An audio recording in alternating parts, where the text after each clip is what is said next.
Merry Christmas, Chapel family. I'm so glad that you are here celebrating Christmas with your family. I'm glad that we're not at the chapel. You see, we have, on most years, 52 Sundays to come together as a chapel family to learn about Jesus, to connect with one another. I want to encourage you today to remember some of the simple things about Christmas that maybe we can forget in the midst of all of the presents and the stockings and this live footage I have of Florida winter behind me. See, the thing about Christmas is that, yes, we do the presents, and then, pun intended, Jesus didn't give us presents, He gave us His presence.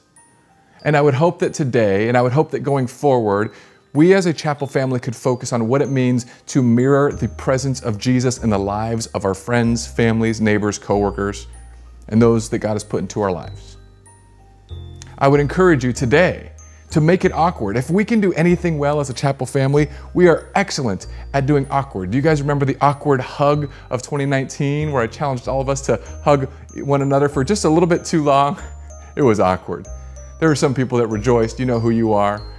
But for today, I want us to begin to think about what it would look like if we mirrored the presence of Jesus in the lives of those around us.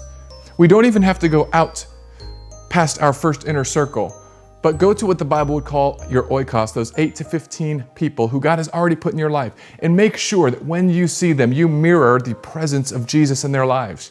You ask them, hey, how can I pray for you? And you reach out a hand right then and pray for them. You ask them, hey, how is life going? What is going on in your life? Do you need help? How can I come alongside you? And you do that in the lives of those who are around you. We have an amazing opportunity to connect on Sundays. We have our Frontlines prayer ministry. We have our worship and our KidMin. Don't pass up those opportunities either to be the presence of Jesus in the lives of those whom you see.